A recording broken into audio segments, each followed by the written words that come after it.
All right, so what I want to talk about in this video is how communication has changed in the past century or so. And obviously, those changes are, well they're obvious, I guess I should say.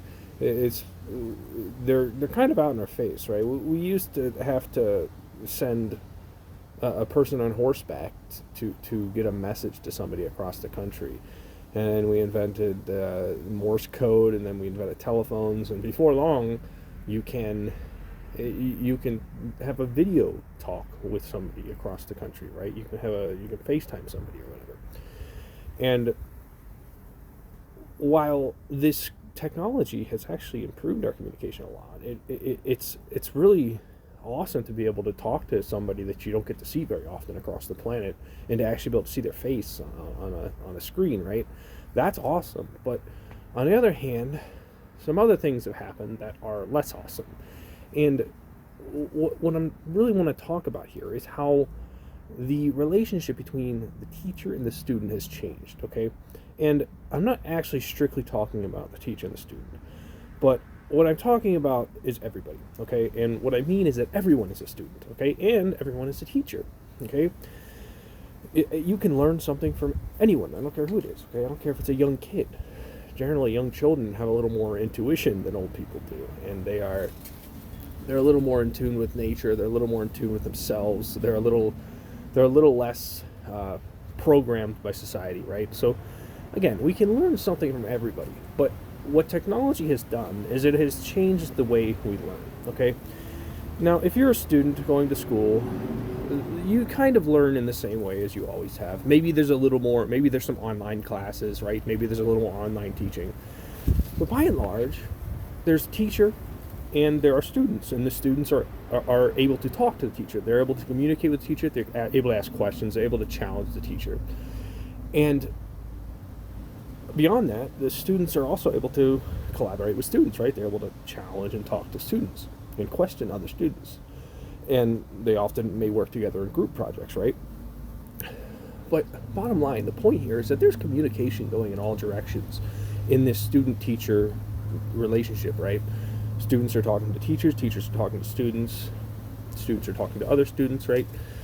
But as we graduate from K through 12 and go up into college, university maybe, what happens is, usually the number of students designated to any professor, it rises, right? You have these 300-person lectures, and students don't necessarily have access to the teacher in the same way they did before.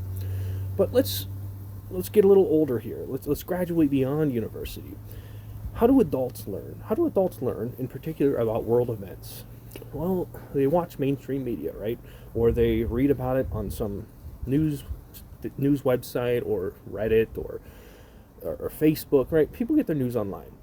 And the people who are speaking online, the teachers who are teaching listeners or teaching viewers about world events, there's no two-way communication going on here.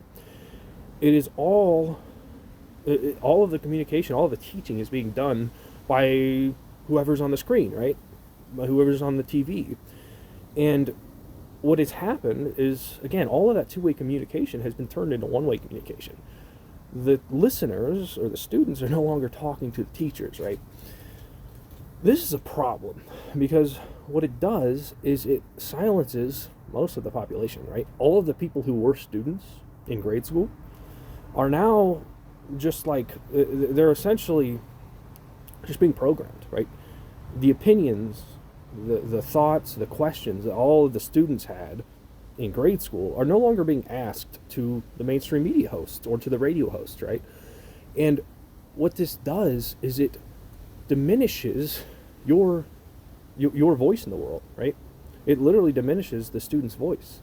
And I think we need to ask where that voice went.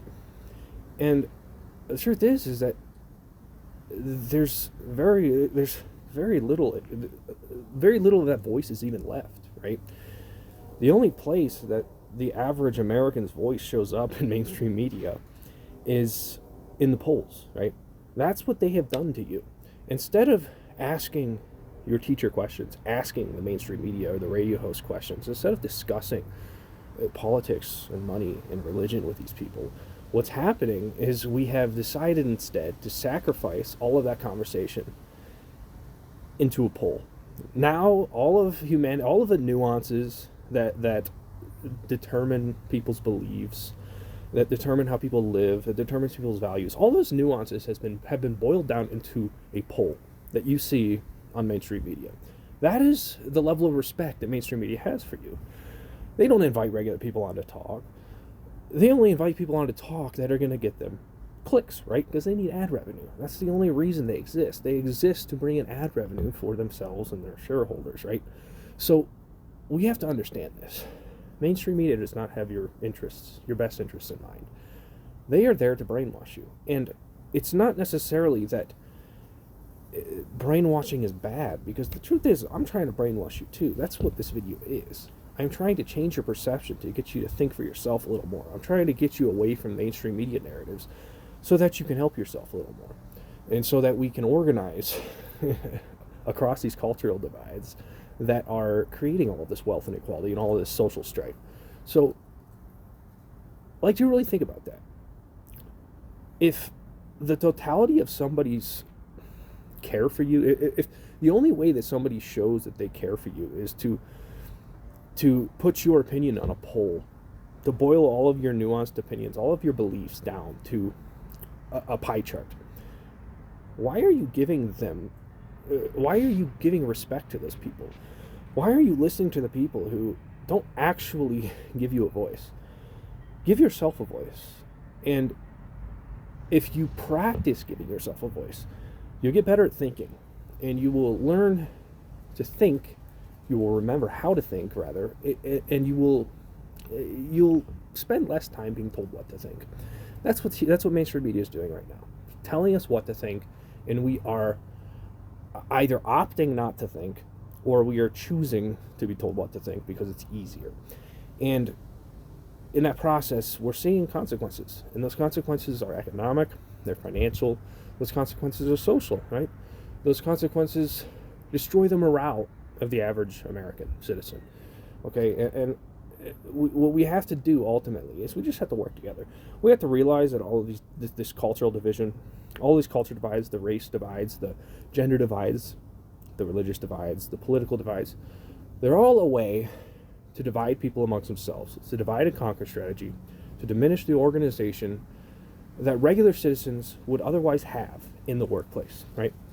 The cultural division is a tool to divide people, to diminish organization in the workplace in order to collect more money, in order to push your wage down and steal more of the value that you produce in the workplace.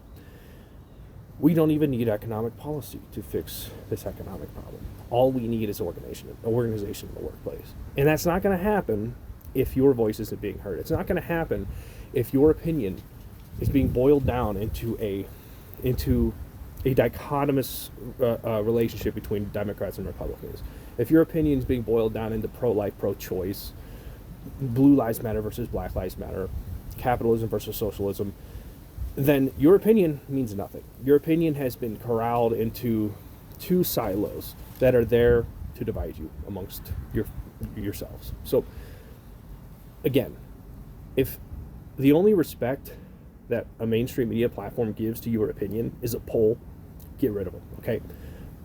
If MSNBC, CNN, and Fox News don't start inviting regular people on their shows, get rid of them, okay? That's actually the cool thing about radio today, is that you can actually find radio stations that will invite listeners on.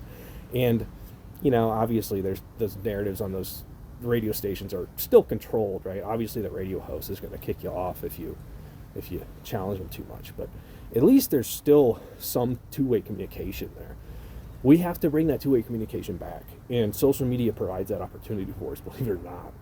A lot of people think social media is this tool that's dividing us, but it depends how we use the tool, right? That's the mistake that big tech made, is that big tech gave everybody a voice with social media, and they're essentially trying to backtrack that decision with all the censorship you see, right? What's happening is that ability that they gave for the average citizen to talk to the world with social media That's hurting the divide and conquer strategy. It is allowing us to basically diminish that divide and conquer strategy. It's allowing us to unite, and that's why the censorship is kicking up, right? Again, big tech didn't see what they were doing with the onset of social media. They didn't predict that social media would bring back that two-way communication and diminish the ability for mainstream media to brainwash us. So use social media to communicate with your fellow citizens in a cordial manner, okay?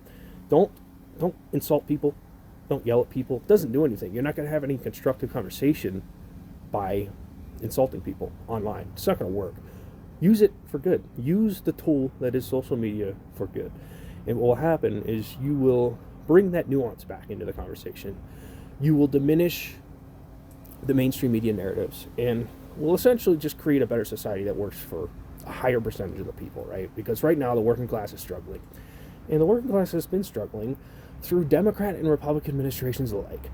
And until you realize that the economic conditions have not gotten better for 30 to 40 years, then you're going to continue to believe that it's the Democrats or Republicans who are going to fix that for you. But it's not, because again, the pattern of increasing wealth inequality, increasing financial strife, has lasted through several Republican and Democratic administrations. So my advice, again, just start talking to your family and your friends and your peers about politics, religion, and money. So thanks for watching.